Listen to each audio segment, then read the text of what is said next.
Hiçbir tekne, hiçbir silah ve neredeyse hiç ses olmadan 100 kiloluk bir foku nasıl yakalarsınız? Inuitlerin yaptıkları şey hayal ettiğim gibi değildi ama işe yarıyor ve ailelerini bu şekilde besliyorlar. Beni en çok şaşırtan şey ise fokları nasıl bulduklarıydı. Aslında hayvanları aramıyorlardı. Yaşlı avcı bana buz nefes alma deliğini işaret ederek "O bakıyoruz" dedi. Ne demek istediğini anlamadım. Ta ki karı temizleyip bana yumruğum büyüklüğünde bir delik gösterene kadar. Bu küçük açıklık bir fokun yaşam halatıydı. Kalın buz tabakasının arasından nefes almak için yüzeye çıktığı yer. Bu delikler olmasaydı foklar boğulurdu. Bu nefes deliklerini fark etmek inanılmaz derecede zordur. Geniş beyaz manzaraya bakıyordum ve özel bir şey göremedim. Ancak avcılar onları hemen fark ettiler. Bana buz gibi görünen bir şeyi işaret edip "İşte orada" diyorlardı. Bir saattir buza bakıyorum ve gördüğüm tek şey daha fazla buz dedim. Avcılar gülümsedi. Muhtemelen rehberlik ettikleri her ziyaretçiden bunu duymuşlardı. Onları yakından izleyince ne aradıklarını fark etmeye başladım. Fok balığının sıcak nefesinin soğuk havaya çarptığı deliklerin kenarları hafif buzludur. Bazen karda ufak bir çıkıntı veya renk bozulması olur. Avcılar buzu çıplak elle bile yokluyorlardı. Nefes deliğinin etrafındaki alan biraz daha sıcaktır. Bir avcı bana fokların akıllı olduğunu söylemişti. Kendi bölgelerinde 5 ila 7 delik açarlar. Kutup ayısı bir delik bulursa fok diğerinden kaçabilir. Sonunda bir delik olduğunu düşündüğüm şeyi gördüğümde heyecanla işaret ettim. Avcı bunu kontrol etti ve başını salladı. Sadece buz çatlaması. Üçüncü başarısız girişimimden sonra bir avcı aniden yürüyerek geçeceğim bir noktada aşağı indi. Diğerlerine başını salladı. Temiz bir nefes alma deliği bulmuştu. Şimdi zor kısma geldik. Fokun hava almak için yüzeye çıkmasını sessizce bekliyoruz. Deliği bulmanın bu kadim avlanma yönteminin sadece ilk adımı olduğunu öğreniyordum. Nefes deliğini bulduktan sonra avcılar hemen ikinci becerileri olan dinlemeye geçtiler. Bana sessiz olmamı söylemediler. Kendi kendilerine konuşmayı bıraktılar. Öyle derin bir sessizlik yarattılar ki kendi kalp atışlarımı duyabiliyordum. Yaşlı avcı küçük çukurun yanındaki buzun üzerine uzanmıştı. Kulağı açıklığa sadece birkaç santim kala vücudu tamamen hareketsiz duruyordu. Diğer avcılar buldukları farklı deliklerin etrafına dağılıp benzer bekleme pozisyonlarını aldılar. Kulağımı bir deliğe yaklaştırarak onları taklit etmeye çalıştım. İlk başta sadece rüzgarın sesini duydum. Sonra o kadar hafif bir ses geldi ki neredeyse duyamıyordum. Yüzeye ulaştıklarında patlayan minik kabarcıklar. Yanımdaki avcı hafifçe başını salladı. İşte dinledikleri şey buydu. Avcıların daha sonra bana anlattıklarına göre bir fok balığı nefes almaya ihtiyaç duymadan önce genellikle yaklaşık 15 dakika su altında kalıyormuş. Yüzeye çıktığında tekrar dalmadan önce yalnızca 2 kısa nefes alması gerekebilir. Nefes almayı kaçırırsanız 1 saat daha beklersiniz. Sabretme çabam tam 5 dakika 23 saniye sürdü. Biliyorum çünkü her 15 saniyede bir saatime bakıyordum. Avcılar sanki sonsuza kadar sürecekmiş gibi bir süre boyunca hiç hareketsiz kaldılar. Pozisyon değiştirmek yok, telefona bakmak yok, akşam yemeğinde ne yiyeceğimizi merak etmek yok. Odaklanmaları tamamlanmıştı. Yapılan araştırmalar, deneyimli avcıların buzun 9 metre altından yaklaşan bir fokun sesini duyabildiğini gösteriyor. Hatta sakallı fokla halkalı fok arasındaki farkı nefes seslerinden bile anlayabiliyorlar. Yaklaşık 2 saat sonra pes ettim. Kaslarım soğuktan ve hareketsiz kalmaya çalışmaktan ağrıyor. Geri dönmeye hazırlanıyordum. Ölü delikler bulduğumuza ikna olmuştum. İşte o zaman duydum. En yaşlı avcının beklediği delikten ani bir şapırtı ve ardından yumuşak bir nefes sesi geldi. Her avcı gerildi. Aniden teyakkuz haline geldi. Ben de donup kaldım. Avcının av aletinin sapını daha sıkı kavramasını izliyordum. Daha önce bu garip 3 uçlu mızrağa pek dikkat etmemiştim. Ama şimdi vurmaya hazırlanırken bunun çok özel bir amaç için tasarlandığını fark ettim. Çırpınma ve nefes verme, harekete geçme zamanının geldiğini gösteriyordu. En yaşlı avcı, kakivak adı verilen geleneksel bir alet olan silahını tüm bu zaman boyunca elinde tutuyordu. İlk bakışta ucunda 3 çatal bulunan basit bir mızrağa benziyordu. Ancak bu araç binlerce yıldır Arktik'te hayatta kalma mücadelesi sonucunda mükemmelleştirildi. Kakivak herhangi bir mızrak değildir. Ortadaki ucu doğrudan kontaya saplanırken, dıştaki iki ucu ters dikenlere, yani geriye doğru bakan küçük kancalara sahiptir. Bu dikenler tasarım olarak dahiyane. Bunlar mızrağın fokun içine kolayca girmesini sağlar. Ancak hayvanın bir kez vurulduktan sonra kaçmasını neredeyse imkansız hale getirir. Avcının kakivakı kavraması çok yoğundu. Kolundaki her kas inanılmaz bir güçle vurmaya hazır bir şekilde gerilmişti. Bir buz deliğinde avlanırken tek bir şansınız vardır. Eğer vuruş ıskalarsa veya yeterince derin olmazsa fok kaybolur ve saatlerce, belki de günlerce o nefes deliğine geri dönmez. Avcılar bana genç Inuitlerin bu saldırıyı suya atılan küçük taşları bıçaklayarak uyguladıklarını anlattılar. Onda birinden fazlasını kaçırırsanız aç kalabilirsiniz. Gerçek bir foku kaçırırsanız kesinlikle aç kalırsınız. Yüksek riskli hedef atışlarından bahsedelim. An geldiğinde benim takip edebileceğimden daha hızlı gerçekleşti. Avcının kolu şaşırtıcı bir güçle aşağı doğru fırladı ve kakivakı delikten içeri soktu. Dikenlerin tutunmasını sağlamak için şaftı çevirirken su yukarı doğru sıçradı. Inuit avcılar gösterişli hareketlere veya dramatik bağırışlara enerji harcamazlar. Saldırı sessiz, etkili ve ölümcül derecede isabetlidir. Geleneksel kakivaklar, parçaları birbirine bağlayan senu ipiyle rengeyi boynuzu veya kemiğinden yapılırdı. Günümüzde bazıları metal uçlar kullanıyor. Ancak tasarım değişmeden kalıyor. Avcı mızrağının ucundaki ağırlığı hissettiğinde homurdandı. Diğerlerine başını sallayarak doğru vurduğunu doğruladı. Ancak kısa sürede foku mızraklamanın savaşın sadece yarısı olduğunu, ağır hayvanın buzun altına batmasını ve kaybolmasını engellemenin bir yolu olmadığını öğrendim. Tam o sırada diğer avcılardan biri deriden yapılmış, sönmüş bir balona benzeyen bir şeye uzandı. Kakivak'ın kendisi kadar önemli bir araç. "Çabuk ol!" diye bağırdı avcı, elinde hala sıkıca tuttuğu kakivakla. Başka bir avcı buruşuk balona benzeyen bir şey çıkardı. Bu, dikkatlice boşaltılmış, temizlenmiş ve mühürlenmiş kurutulmuş fok derisinden yapılmış bir şamandıra olan avattı.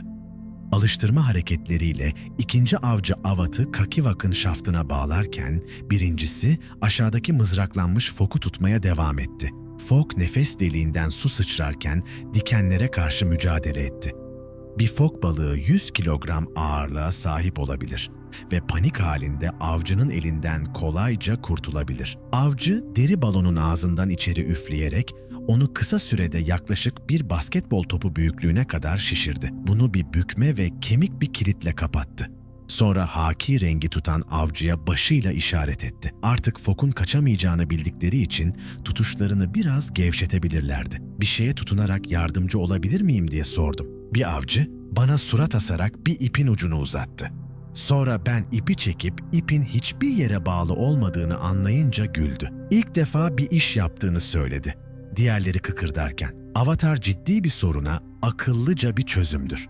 Bu olmadan avcılar bir foku başarılı bir şekilde avlayabilir, ancak fok yırtılıp batabilir ve değerli avlanma araçlarını da beraberinde götürebilirler.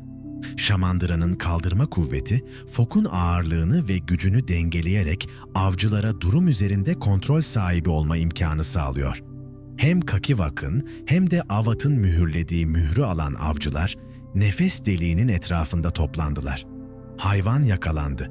Ancak 100 kiloluk bir fok için buz deliği çok küçüktü. Artık ödüllerini buza koymak için açıklığı genişletmenin zahmetli süreci başladı. Fok balığı 10.000 liranın üzerinde.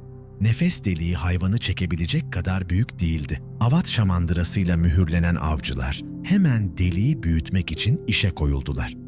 En yaşlı avcı buz kıracağıyla keski karışımına benzeyen bir alet çıkardı. Hızlı ve güçlü vuruşlarla nefes deliğinin etrafındaki buzu parçaladı. Geleneksel avlarda bu alet karibu boynuzundan veya mors dişinden yapılırdı.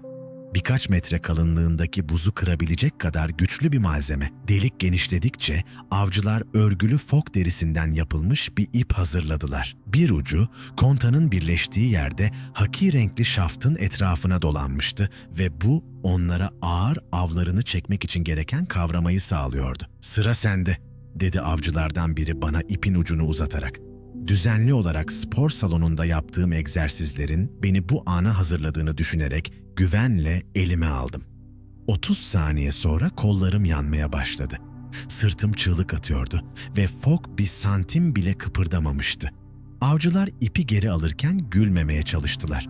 Avcılar kontrolü ele geçirdiklerinde sadece kollarıyla çekmediler. İpi bellerine dolayarak bütün vücutlarını kullandılar. Vücut ağırlıklarını kaldıraç olarak kullanarak geriye yaslanıp delikten uzaklaştılar. Hatta bazıları ekstra çekiş gücü için karın içine saplanmış küçük bir buz direğinin etrafına ip doladılar. 3 avcının bir araya gelmesiyle fok nihayet genişleyen delikten çıkmaya başladı. Hayvanı buzun üzerine sürüklerken su ve kan birbirine karışıyordu. Bu başarı ne kadar etkileyici olsa da avcıların hiçbiri kutlama yapmadı. Mühür açılmıştı ama asıl iş şimdi başlıyordu. Avcının düdüğü donmuş arazide yankılandı ve birkaç dakika içinde tahta bir kamutik çeken güçlü Inuit kızak köpeklerinden oluşan bir ekip belirdi. Binlerce yıldır Arktik'te kullanılan geleneksel kızak. Bunlar dost canlısı, kuyruk sallayan evcil hayvanlar değildi. Inuit kızak köpekleri dünyanın en zorlu ortamlarından birinde güç ve dayanıklılık için yetiştirilen kaslı, kurt benzeri çalışan hayvanlardır. Her köpek saatlerce buz ve kar üzerinde kendi vücut ağırlığının 1,5 katından fazla ağırlığı çekebilir. Kamutik, tek bir çivi veya metal parçası kullanılmadan tamamen ahşap ve halattan inşa edilmiştir. Metal aşırı soğukta donar ve kırılgan hale gelir. Ancak esnek halat bağları, kızakların engebeli buz üzerinde kırılmadan bükülüp esnemesine olanak sağlıyor. Lider avcı, köpekleri bir dizi sert komutla ustalıkla yönlendiriyordu. Tasma yok, yağmur yok, sadece ses kontrolü var. Köpekler anında karşılık verdi ve kızakları yeni yakaladığımız fokun yanına getirdiler. Köpeklerin foka bakmadıklarını fark ettim. Normalde taze ete çok ilgi duyan hayvanlar için dikkate değer bir kısıtlama. Hiç yakaladıkları balığı yemeye çalışırlar mı? Diye sordum. Sadece bir kez diye cevapladı avcı hafif bir tebessümle. Yükleme tamamlandıktan sonra avcılar kızak üzerinde oturmak yerine kızak yanında mevzilendiler. 8 güçlü köpekten oluşan bir ekiple bile 100 kiloluk bir foku taşıyan kızağa insan ağırlığı eklemek gereksiz bir zorlanma olurdu. Topluluğa yaklaştığımızda evlerden birinin yakınında bir hareketlilik fark ettim. İnsanlar bir şekilde bizim başarımızın farkında olarak toplanıyordu. Avcılar buz üzerinde bir alan hazırlayarak karları temizlemeye başladılar. Biri daha önce hiç görmediğim türden kavisli bir bıçak çıkardı. Bir sonraki adım bu hayvanın birçok aile için gıdaya dönüştürülmesi olacak. Zaman kaybetmeyin. Mühürü çıkarıp işe koyulurlar. Avcılar topluluğa döndüklerinde hemen foku kesilmek üzere hazırlamaya başladılar. Hareketleri hızlı ama dikkatliydi. Bu aceleye getirilecek bir iş değildi. Daha önce fark ettiğim kavisli bıçak, yarım ay şeklinde bir bıçağı ve üstünde bir sapı olan geleneksel bir bıçak olan uluydu. Bu bıçaklar nesiller boyunca ailelerde aktarılmıştır. Bıçağın şekli, düz bir bıçağa göre daha etkili bir kesim sağlayan salınım hareketine olanak tanır. Avcı fokun karnı boyunca düzgün bir kesim yaptı. Deri altındaki yağdan dikkatlice ayrılarak büyük bir parça halinde ayrıldı. Hiçbir şey atılmadı. Deri daha sonra temizlenip giysi veya av malzemesi olarak kullanılırdı. Daha sonra fokları dondurucu sularda sıcak tutan kalın yağ tabakası gelir. Bu yağ tabakası kış aylarında oldukça kalınlaşıyor ve Arktika'daki hemen hemen diğer tüm doğal gıda kaynaklarından daha fazla kalori içeriyor. Avcılar çalışırken beceriksizce geriye doğru bir adım attım ve kazara çizmemi küçük bir et parçasına çarptım. En yaşlı avcı önce bana, sonra ayağıma baktı. "Önemli değil," dedi kuru bir sesle. Zaten o kısmı yumuşatacak birine ihtiyacımız vardı. Ben biraz daha uzaklaşınca diğerleri gülüyordu. Organlar sağlam bir şekilde çıkarıldı. Karaciğer, kalp, böbrekler. Her biri özel amaçlar için bir kenara konulmadan önce hızlıca incelenir. Hiçbir şey israf edilmedi, atılmadı. Hatta kanlar bile geleneksel çorba yapımında kullanılan kaplara toplanıyordu. Beni en çok etkileyen şey işletmenin temizliğiydi. Masa veya özel ekipman olmadan yerde çalışmamıza rağmen çok az dağınıklık oluştu. Avcılar bunu daha önce binlerce kez yapmışlardı. Kesim işlemi tamamlanmak üzereyken etleri düzgün yığınlara böldüklerini fark ettim. Bazı kesimler hemen tüketilmek üzere ayrılırken büyük çoğunluğu depolanmaya hazırlanıyordu. Buzdolabının olmadığı bir yerde Inuitler kendilerine özgü saklama yöntemleri geliştirmişlerdi. Bütün bu etleri nerede saklıyorsun? Avcıların fok balıklarını yığınlar halinde üst üste dizmelerini izlerken sordum. Dondurucuya ihtiyacımız yok diye açıkladı bir avcı. Bizim Arktik'imiz var. Bana gösterdikleri depolama yöntemi hem çok eski hem de etkiliydi. Kar ve donmuş toprakta bazıları sığ, bazıları derin olmak üzere birkaç çukur kazdılar. Farklı et parçaları ne zaman yeneceklerine bağlı olarak farklı depolama yerlerine gidiyordu. En soğuk aylarda sıcaklık -64 derecenin altına düştüğünde tüm arazi doğal bir dondurucuya dönüşüyor. Avcılar eti derilere sarar, yükseltilmiş platformlara yerleştirir ve üzerini daha fazla deri ve karla örterler.